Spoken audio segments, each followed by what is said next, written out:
बिस्मिल्लाहिर्रहमानिर्रहीम। अस्सलाम वालेकुम नाज़रीन, मैं हूं महरीन सब्तैन और देख रहे हैं आप मेरा यूट्यूब चैनल। नाज़रीन, जब से सीनियर सहाफ़ी मोहसिन बेग का प्रोग्राम जी फॉर गरीदा में ऑनर हुआ है, उसके बाद से एक बहस शुरू हो गई है और ख़ास तौर पे रेहाम खान की वो किताब और सफ़ा नंबर 37 के ऊपर बहुत ज़्यादा बात हो रही है, जहाँ पे कुछ सहाफ़ी ये कहते हुए दिखाई देते हैं कि रेहाम खान ने तो इतनी बात नहीं की उस किताब के अंदर, लेकिन ये मौजू जो है ये उठाने वाले तो सीनियर सहाफ़ी बेग साहब थे, या फिर ये कि इस बात को लोग अपने अपने अल्फाज में बयान कर रहे हैं। तो मैंने सोचा कि आज क्यों ना मैं आपको रेहाम खान की किताब के उस सफ़े से ज़रा कुछ चीज़ें बताती हूँ जो उन्होंने इमरान खान, मुराद सईद और मुख्तलिफ़ लोगों के बारे में की हैं। सहाफ़त का एक इंतहाई गलीज़ चैप्टर है ये, और एक ऐसे जिसे कहते हैं कि ये तोहमतें हैं जो एक दूसरे पर लगाई जाती हैं। हमने कभी देखा कि बेनज़ीर साहिबा के हवाले से जो हेलीकॉप्टर से जो पर्चे गिराए जाते थे, और अब हम देख रहे हैं सहाफ़त का वो रुख कि जिसमें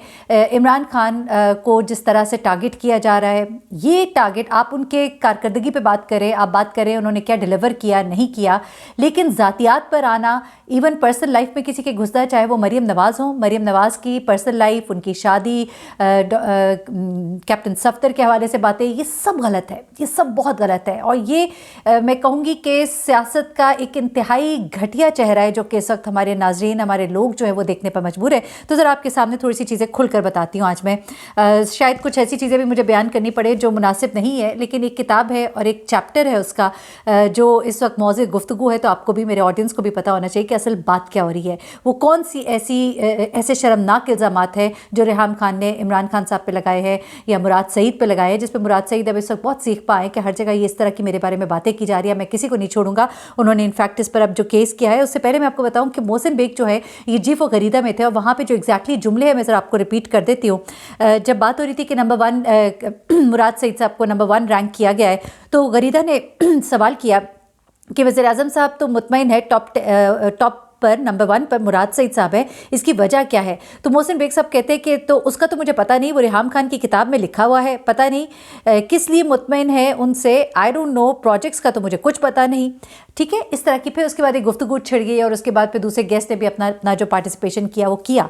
लेकिन उसके बाद गरीदा ने जो काम किया उसने ये किया कि उसने जब अपने प्रोग्राम का जो एक प्रोमो तैयार होता है, उस प्रोग्राम में वो प्रोमो इस तरह से तैयार किया गया जिसमें लगा कि बाकायदा पूरे गेस्ट बैठकर इमरान खान और मुराद सईद के ऊपर इल्ज़ामात की बौछार कर रहे हैं और रेहाम खान की किताब का प्रचार कर रहे हैं। जिसके बाद फिर FIA हरकत में आती है, पैमरा का नोटिस उनको जाता है, मोहसिन बेग को गिरफ्तार किया जाता है। मोहसिन बेग ने अब लतीफ़ खोसा साहब को अपना वकील किया है। उन्होंने तो कुछ बातें की हैं, वो मैं आपको आखिर में चल के वीडियो के बताऊंगी, क्योंकि उन्होंने कहा है कि क्यों भाई रेहाम खान को क्यों नहीं पकड़ते, पैनल में जो दूसरे लोग थे उनको क्यों नहीं पकड़ते, मोहसिन बेग को क्यों पकड़ते, ये बात एक तरफ है।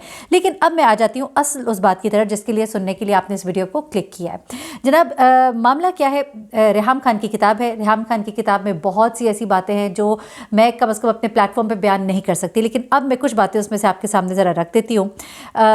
मोहसिन बेग जो है, उनके खिलाफ जो FIR है उसमें रेहाम खान की किताब का तस्करा भी मौजूद है। ये FIR जो है मुराद सईद की तरफ से। अब इस FIR के अंदर सफ़ा नंबर 273 के बारे में तस्करा किया गया है। ये सफ़ा नंबर 273 मैं अब आपके सामने बयान करने जा रही हूँ, जिसमें नहायत काबिल एतराज़ मवाद मौजूद है। इसमें ये कहा गया है कि इसको सामने लाना और इसको मेंशन करना जो है, ये मुराद सईद इमरान खान की फेम को और धचका देगा, नुकसान पहुँचाएगा, सारी दुनिया को पता लगेगा। तो भाई ये किताब सबको ही पता है, और इसका सफ़ा नंबर 273 आपको क्या लगता है कि जो दुश्मन है, जो भी उन्होंने नहीं उसका प्रचार किया होगा, बिल्कुल किया होगा। तो फिर क्यों ना हम भी इस पे ज़रा बात कर ले कि ये सफ़ा नंबर 273 क्या है।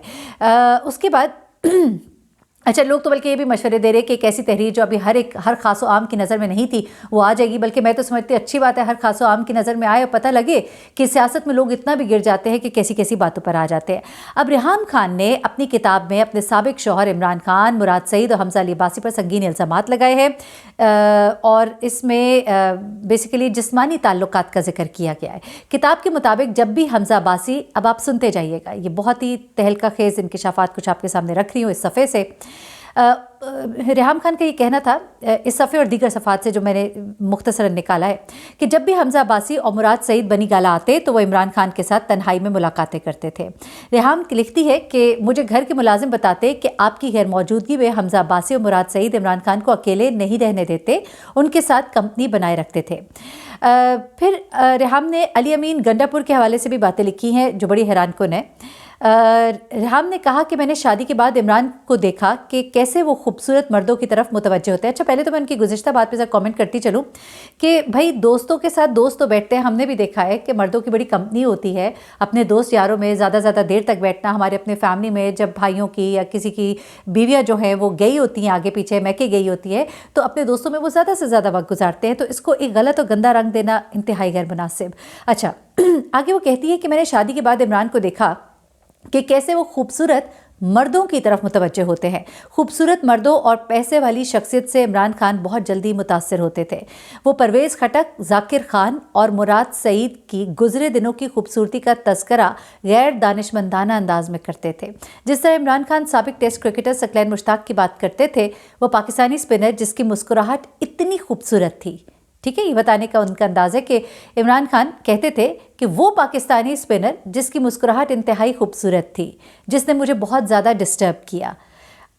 उसके बाद वो कहती है कि इमरान खान का अली अमीन गंडापुर और मुराद सईद के लिए प्यार बहुत ही हैरानकुन था। शादी के बाद मैंने देखा कि जब भी किसी कैफ़े में मुराद सईद अली अमीन गंडापुर के साथ दाखिल होते थे तो लोग हंसने लग जाते थे। पेशावर के हॉस्टल निगरानों ने हमें मुराद सईद के हॉस्टल लाइफ के बारे में भी बताया, लेकिन मुराद सईद और इमरान खान का ताल्लुक मेरे लिए एक बहुत बड़ा धचका था। रेहाम खान ने फिर लिखा कि मुराद सईद कुछ गलत कर ही नहीं सकता, खा वो जाली डिग्री का मामला हो या मीडिया के साथ बदतमीजी का। इमरान खान ने अपने मीडिया सेल को इस लड़के के तहफ़्फ़ुज़ के लिए सख्त तरीन अहकामात दे रखे थे।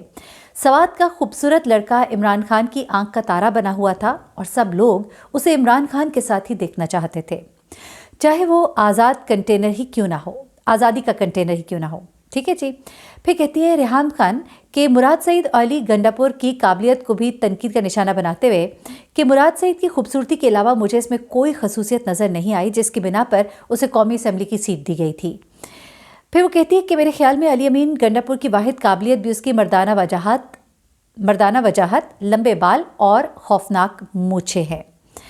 अच्छा, आपको याद दिलाती चलूँ कि मुराद सईद ने 2018 में जब रेहाम खान की किताब मार्केट में आई थी तो इसके जो इल्ज़ामात थे उनको सख्ती से मुस्तरद किया था और अब FIR में भी इस किताब के ख़ास तौर पर पेज नंबर 273 का जिक्र किया गया और लोग ये कह रहे हैं कि ये इस सफ़े को हिस्सा बनाना जो है ये इमरान खान की रिप्यूट को ख़राब करेगा, लेकिन मुझे ऐसे नहीं लगता, बल्कि जो आस्तीन के सांप हैं उनका मुहासबा ज़रूर होना चाहिए। लेकिन अब आपको आगे ये बताऊं कि जो मोहसिन बेग हैं उनके जो वकील है लतीफ़ खोसा, उन्होंने भी बड़े स्ट्रेंज जो पॉइंट्स हैं वो उठाए हैं। कुछ स्ट्रेंज तो नहीं, ऐसे पॉइंट्स उठाए हैं कि जिसके बाद लगता है कि अब हालात एक और रुख लेंगे। मोहसिन बेग जो है उन्होंने भी कुछ बातें की हैं, लेकिन मैं उनका जिक्र नहीं करूँगी, वो फिर एक पॉलिटिकल गुफ्तगू हो जाएगी। लेकिन लतीफ़ खोसा साहब जो कि उनके वकील हैं, उन्होंने कहा कि पाकिस्तान में ये बात चल रही है कि वफाकी वज़ीर मुराद सईद को किस कारकर्दगी पर अवार्ड मिला। न्यूज़ 1 पर गरीदा फारूकी का शो भी इस मौजू पर था।